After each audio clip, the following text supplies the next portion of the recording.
Hello everyone, this is Zach Millard. I am a Master's in Clinical Health Counseling student at Liberty University.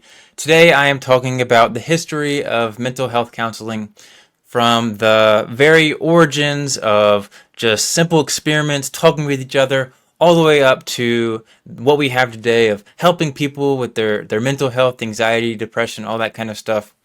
If you don't care about that for some reason, make sure to check out our other videos because we have a lot of other really interesting topics about therapy and how you can get help with your mental health and different tips and tricks you can use and how to understand that. So we are going to be talking about this book, Introduction to Counseling, Integration of Faith, Professional Identity, and Clinical Practice. This is the book assigned to students of COUC 500, Orientation to Counselor, Professional Identity, and Function, for Liberty University, of course. So they start out the book basically by talking about like why this is important to talk about mental health. So this was written in 2019, so the facts are just maybe just slightly outdated, but I'd say that there's not a huge difference in what it was then and now. So at the time of 2019, there 1 in 5 adults experience mental health or mental illness. This is a really big deal. This affects 1 in 5 adults, and that is just the people that are diagnosed with that. So there are other people that still have issues and aren't in that group. 1 in 5 adolescents experience severe mental disorder at some point. So that's pretty crazy. Before adulthood, 1 in 5 adults are going to experience that in their life. So having a good understanding of mental health and all that type of stuff is really going to be important for people in the future if you want to be happy and live a good life. 20% of adults have anxiety disorder in that last year. 20% had an anxiety disorder. 50% of people with an abuse, can't speak apparently, 50% of people with an abuse disorder have co-occurring mental health illness. So this is really interesting because it's a question of whether like abuse of things and people, is that a cause or is that an effect of mental illness and vice versa? Are they affecting each other? Then there's the question of 26% of homeless people staying in shelters having serious mental illness. And then 46% of these 26 have mental illness with substance abuse. So I should correct myself. I don't know if the abuse disorder was on substance or people. You can check the book out for that. Either way, very important stuff here. 41% of adults with mental health condition get services in a year. So only 41% that do need the help get it. Of these 41%, Hispanics and African Americans use mental health services at half the rate of Caucasians, and then Asians at 1/3 of the Caucasians. So this is kind of crazy because it shows that there's lots of people not getting help. Not lots of people not getting help. But people of other ethnicities and groups are getting even less help than Caucasians. And of course there's discussion of why that is, which we will talk about as we go here. But the book, and there's a really interesting article that they talked about where a person named David Capuzzi, I don't know how to pronounce that, he wrote this article about how in 1965, when he started his career, when he was in college, he didn't have to go through licensure. There's a specific thing they said in the article is the dissertation had to be keyboarded onto stencils, which were mimeographed for use by the student and committee members. So I don't know what that means, but it sounds very untechnological. Very little technology back then, stuff they had to work with. They had no personal computers, so it was a very different world.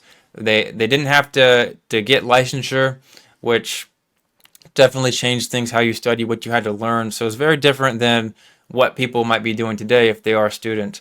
So The next topic that we are going to talk about is what they call the waves of whenever a you know, something like psychology, counseling, whatever, as things get more expertise, we learn more, things change. So in this book, they talk about, what is it, 5 waves?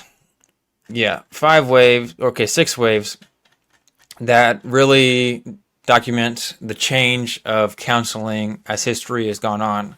So these are really interesting because it talks about like how we've gotten like, somewhat helpful stuff and the psychology behind that, all the way up to what we're doing today and what the focus is on for counselors, and perfecting that craft. So the first wave is called the psychodynamic wave, psychodynamic, and this Sigmund Freud is the main guy behind this. So he is the father of modern psychotherapy. He developed the psychoanalytic approach, and he developed a view of personality with id. So don't be confused with that. It's literally id, pronounced like lid, id.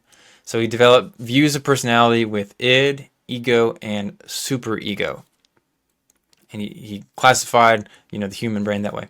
He looked at conscious and unconscious motivations and defense mechanisms to understand abnormal behavior. So, example of abnormal behavior, say for example, some people get insecure about things. Some people get really upset when they get rejected, or they, what's a good example? Like if I get home and my wife says, hi, and I say, hi, but I, don't say the specific thing, that might change the response compared to if there's the same situation with a friend, because there might be like insecurities, or,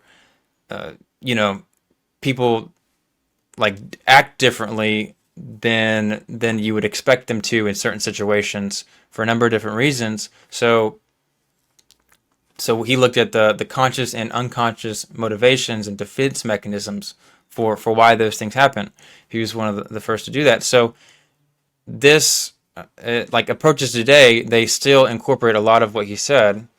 His thoughts like ego psychology, object relations theory, self-psychology, and relational models of psychoanalysis.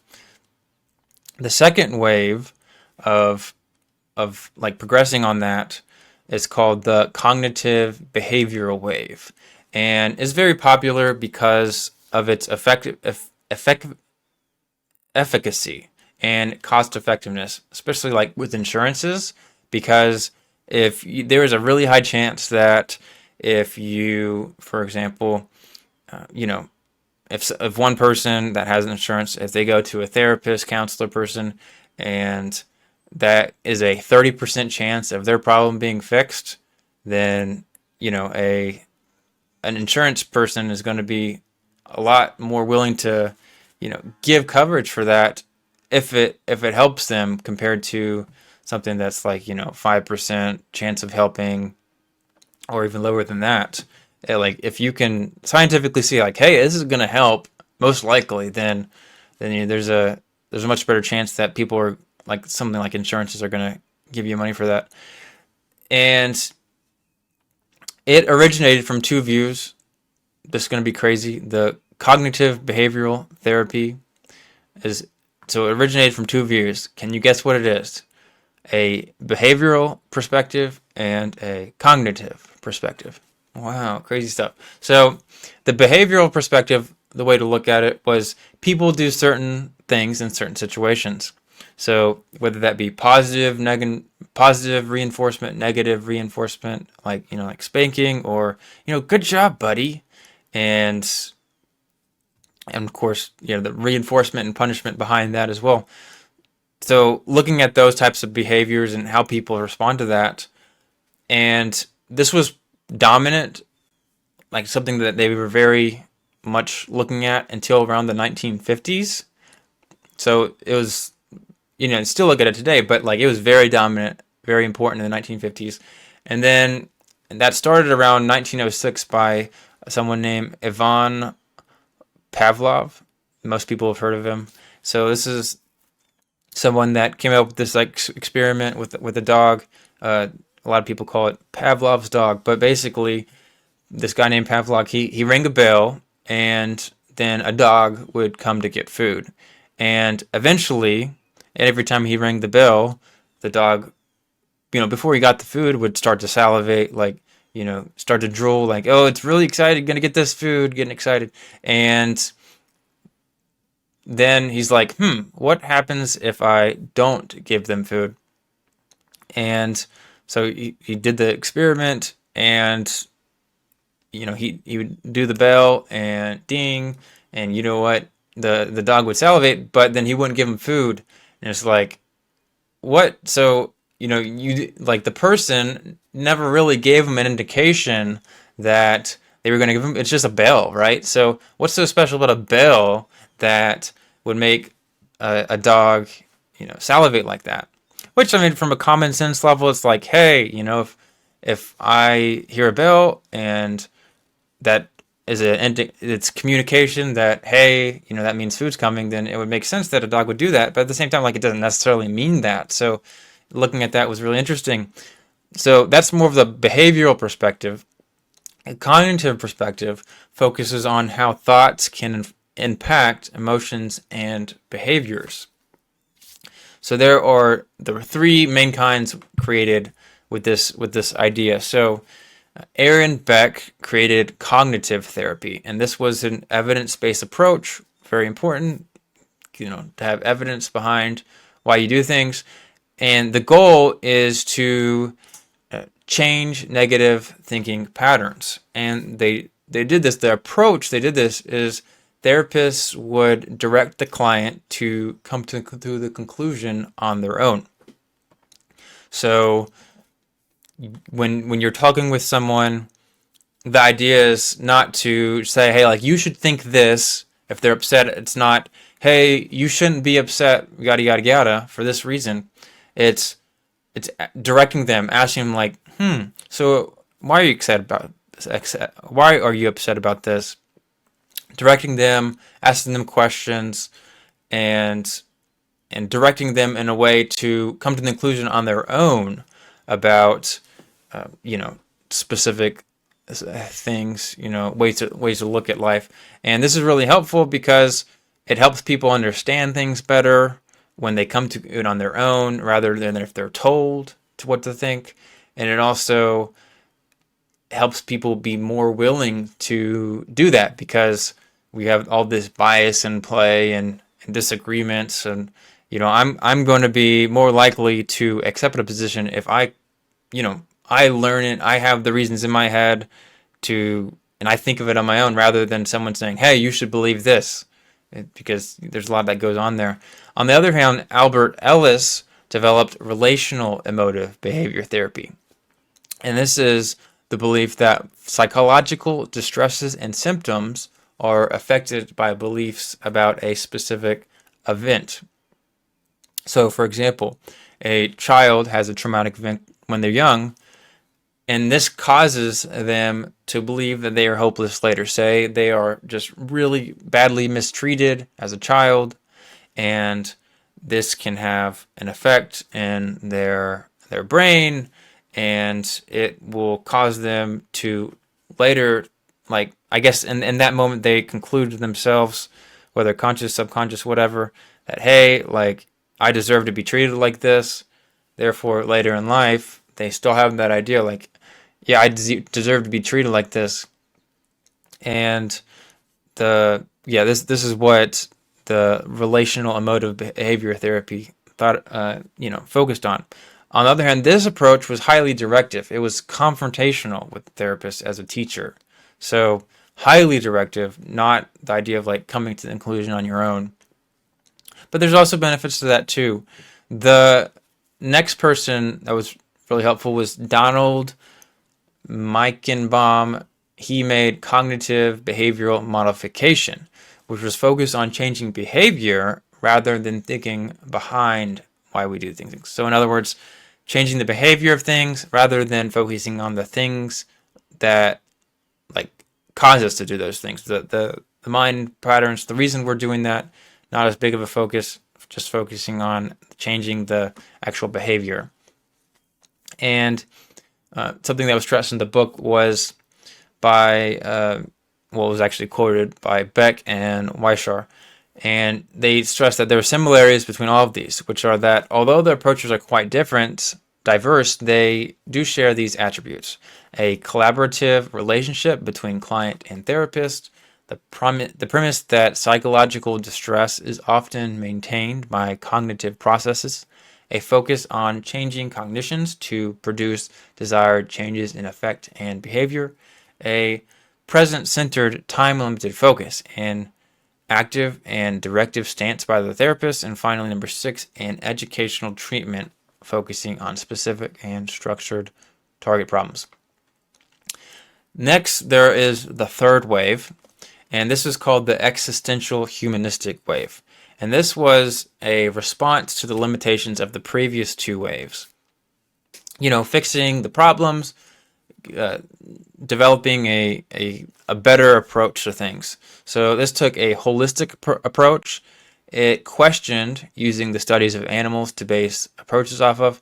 Like obviously humans have slightly different thought mechanisms and how we come to a conclusion and all that different than animals. So, I guess there might be a question of like why they only did animals, maybe, cost effective and stuff like that. But as research has gotten better, they've been focusing more on human, or at least this wave did. They focused more on humans rather than animals to come to their conclusions.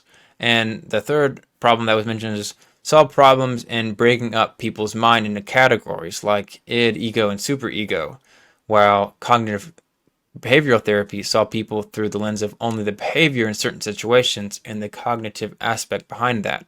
So it's, as I said before, it's holistic. So focusing on everything rather than just this, very specific aspects of how people are looking at the mind and all that. So this emerged from two schools of thought, and as I said before, this is the existential humanistic wave. So I wonder if you can guess why the wave was called that way. Because there were two schools of thought, the existential school of thought and the humanistic school of thought. So Corey, 2017, wrote a work, and he basically said regarding the existential side of things, a balance between recognizing the limits and tragic dimensions of human existence on one hand and the possibilities and opportunities of human life on the other hand. So I'll repeat that one more time. So the existential side of things is a balance between recognizing the limits and tragic dimensions of human existence on one hand and the possibilities and opportunities of human life on the other hand. Simmons et al. At least, in the book say this wave grew to address life dilemmas such as isolation, loneliness, alienation, which is rejection, and meaninglessness that bring questions such as who am I? What can I know? What can I hope for? And where am I going? Central to the therapeutic improvement from this perspective is addressing basic human conditions such as the capacity for self-awareness, freedom, and responsibility, striving for identity and relationship with others, finding meaning and purpose, addressing anxiety for forward movement, and awareness of death. So it's like what one might call deep stuff. The goal is for the client to have congruence, empathy, and unconditional acceptance. On the other hand, there was the other school of thought in this time period, the humanistic side of things. So an article in Psychology Today titled Person-centered therapy says regarding the humanistic or the person-centered therapy, like what is person-centered therapy? It's the approach originated in the work of American psychologist Carl Rogers, who believed that every person is unique and therefore everyone's view of his or her own world and their ability to manage it should be trusted. Rogers was a proponent of self-actualization, or the idea that each one of us has the power to find the best solutions for ourselves and the ability to make appropriate changes in our lives. He initially referred to this approach as non-directive therapy, since it required the therapist to follow the client's lead and not direct discussion. It was a concept that turned upside down established notions of therapeutic practice of the time, such as psychoanalysis and behaviorism. So that's, of course, the previous waves there. And then we have the fourth wave. This was what they call the multicultural wave. And this looked at biological and psychological elements as well as external factors like cultural context. Before, it was just like a one-size-fits-all approach. Now they started looking and focusing on the differences between like different cultures and how we're supposed to approach that. Lots of discrimination was also in counseling before this, and you would have a lot of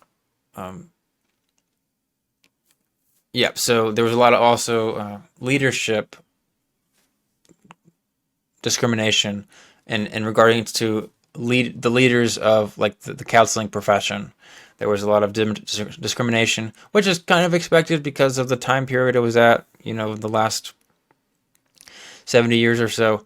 At the same time, they focus a lot on making sure that we don't discriminate with other people of different ethnicities and all that kind of stuff.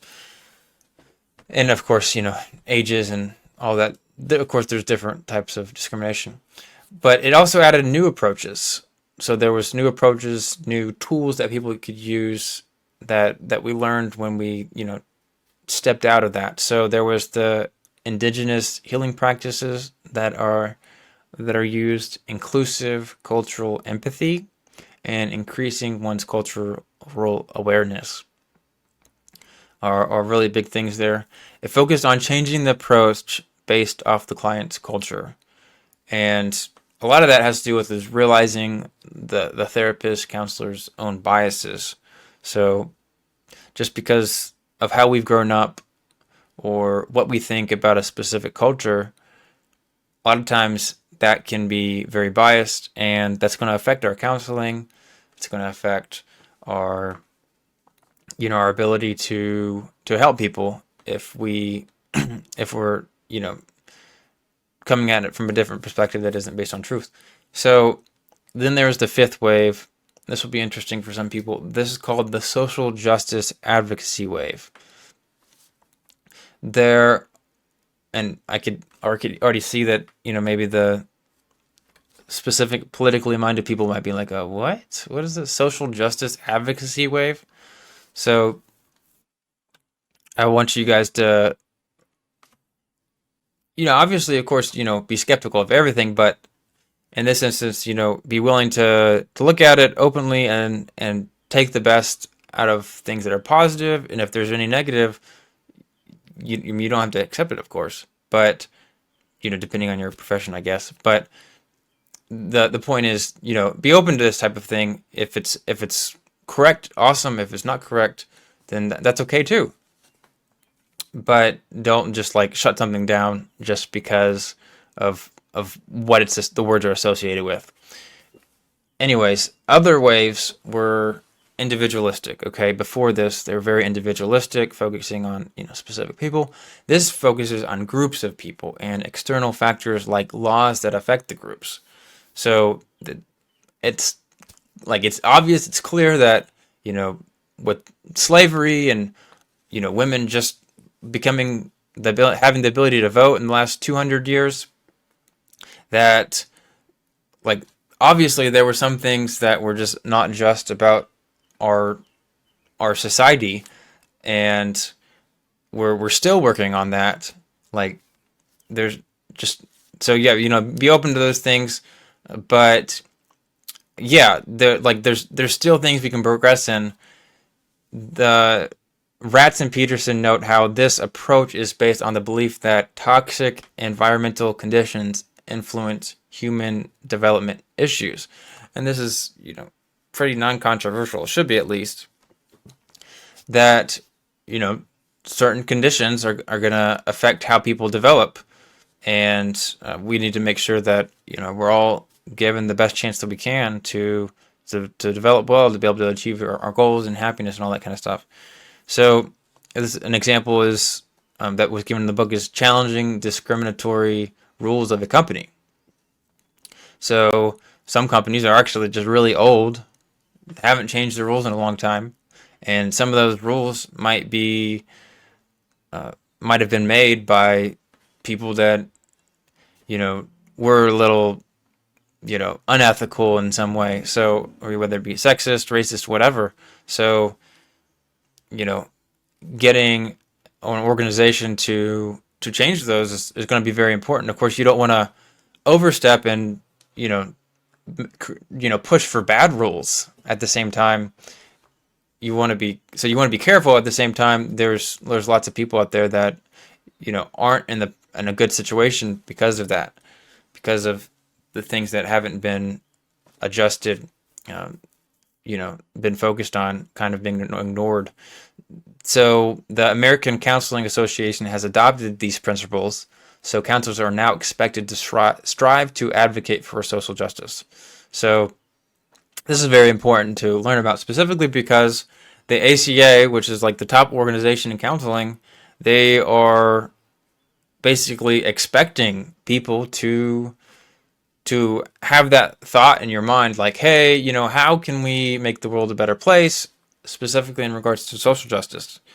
And this has been a problem for a lot of people, because if you just say things like, hey, yeah, we should, focus on social justice, but you don't be specific on what, like, how you can change things, then things are ambiguous, and they talk about in the book how, like, historically, that's what's happened. So, like, you talk about, like, vague principles of, like, what you should do, but never really focused on, like, specific things that we can do to change. And if you can't focus on specific things, then it's going to be difficult to change anything, because a lot of people are going to have problems on how to apply those principles. At the same time, some study has been done that when you do put people through these types of trainings, that they have been beneficial at helping people analyze situations to, promote good social justice in the world. So maybe things have been, ambiguous, not because of, the question of ambiguity is another discussion, but specifically, like, it's difficult to implement. That's been a big problem, a big critique of this social justice wave. And what people are saying is, maybe these studies are showing that we shouldn't just throw it out just because these principles, we shouldn't just throw out these principles and all this other stuff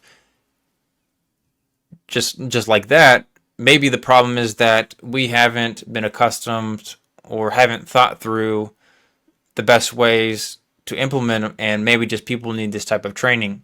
And of course, there's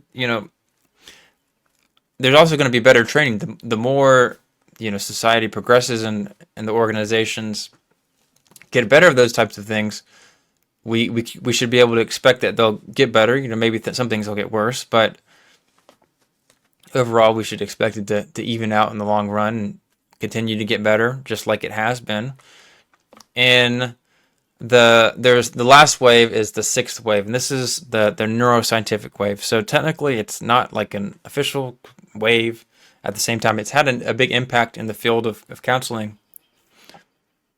for a number of different reasons. The English Oxford Living Dictionary, and regarding the word neuroscience, focuses on the study of the structure and function of the brain and the nervous system. So it's obviously very scientific and looking at the brain. So they have a specific process to doing this, is where they neuroimage measurable structural change in the brains of clients before and after cognitive and interpersonal therapy. And what people have noticed is that there will be changes in the brain and all kinds of different really interesting things. And of course, certain brains, the way they look, they'll be different. Like someone that's been on drugs and all that kind of stuff compared to someone that has relatively good life and not a lot of insecurities, are going to look completely different. And there's going to be a lot of ways that, like, there's specific things they can look at and be like, oh wow, that guy's had a lot of trauma in his life. So what's really interesting about that is that you can look at those types of brains and then you can put them through different types of therapy, and we'll see that the brain is almost like fixing itself, or it's changing. So we'll talk about that in a second, but some would call that rewiring the brain. Like we can literally see it, being fixed or, helped and all that kind of stuff. So the Ivy et al. In 2009 talked about 5 basic concepts of application to therapy for what neuroscience can do for counselors and all that. So they say that it shows the brain has neuroplasticity. In other words, it's a fancy word for it can change. The brain can change. It doesn't just stay in one place. You're not stuck. Like if you have something that happens in childhood, or you go off to the military and you have a bunch of PTSD, the neuroscience, it showed that the brain can change. You're not stuck in this one place. You do have the ability to get help, which I think that from an evidential perspective, I don't know how great that is, but I think that's something most people agree on. There's, of course, not everybody, but most people would agree that you can change and life could get better in the way you think and all that kind of stuff. But being able to see that, like physically, or being able to see that, like the differences, and like being able to test that compared to just being able to just like we don't have direct access to our brain, right? Or other people's brains either. All we can know is what people tell us and what we tell them. So, like, for example, I don't have the ability to know how specifically Susie is being affected by therapy if she doesn't tell me. But on the other hand, if you have the ability to see how the brain is changing, that can be very helpful for understanding what's the best practice for things, or all kinds of different things like that. So yeah, so we talked about neuroplasticity. There's also the idea of neurogenesis, which is that new neurons are made when things are learned or exercised with the use of counseling techniques. So like we can see that new neurons are made. So for example, like if we have a habit and we do something all of our life, and then we go into some type of therapy, the habit can be affected, and like we can see that actually happening. Like, so instead of one pathway acting a specific way, we can see a new neuron being formed. I don't know if formed is the way to say that, but a new neuron being formed, and then there's almost like a new route you can go. You don't have to go that one way anymore. That's very simplistic. Don't quote me on that. Neurologically, it also showed that the clients will be more interested when the counselor shows positive interest in the client. So this should be somewhat obvious. It's interesting, like reading these, because like as someone that knows a little bit about counseling and all that, you look at it and you're like, well, that seems obvious. At the same time, might not be obvious to everybody. And as I said before, from a evidential perspective, it strengthens your case when you can see things like physically. You can literally test for them. But anyways, to rephrase that, so neurologically show that the client will be more interested when the counselor shows positive interest in the client. So, for example, reflective listening is a good example of this. So, reflective listening, people have different ways of what that means, but like the way I understand it is, someone says, "Hey, I had a bad day," and you don't just say, "Okay." You don't say, "Why did you have a bad day?" You reflect what have been said. So you say, "Oh, you had a bad day," or "Oh, that sounds terrible." Like you reflect the emotions behind of what has been said. And neurologically speaking, something like this has been shown that when you do participate in reflective listening, the person that is, seeing the effects of that, like you can actually see that the positive interest of the person will make it so that the actual client ends up being more interested.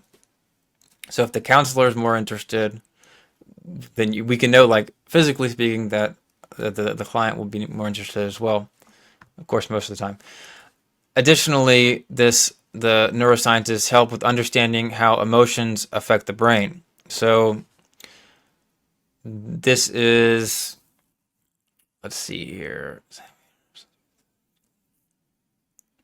Emotions affect the brain, right? So specific thoughts and emotions and like fear responses happen in specific parts of the brain. Sad, bad, fear associated with the amygdala. Positive emotions are associated with the prefrontal cortex. And a lot of really interesting conclusions can be made by that with that knowledge. But one interesting one is that the certain parts of the brain, like if you're triggered by a bear attack or something like that, well, the certain parts of the brain, like the fight or flight reaction part of the brain, that it will I don't know if it's more blood, but it actually gets bigger. But that also means that the other parts, like the thinking side of your brain, is either get smaller or it's the same, but you have less ability to think things, essentially, which, that explains why, it's a lot harder to think when you're really stressed out and you're really upset compared to when you're not triggered like that. And it also helps us understand the emotions of how they affect the brain by that positive thinking can help overcome negative fixations. So, if people are really fixated on negative things, that can have really long-lasting effects. And if this neurological side of things has taught us that if you focus on positive things, that it can actually change, change your brain basically. So it also dispelled myths, and we're coming to a close here. The myths that it dispelled was that brains can change. You're not stuck. We talked about that earlier. Something you do all your life can change. And this is important also because lots of people feel like they are stuck, that they've tried everything to get things fixed, and they feel like there's no hope.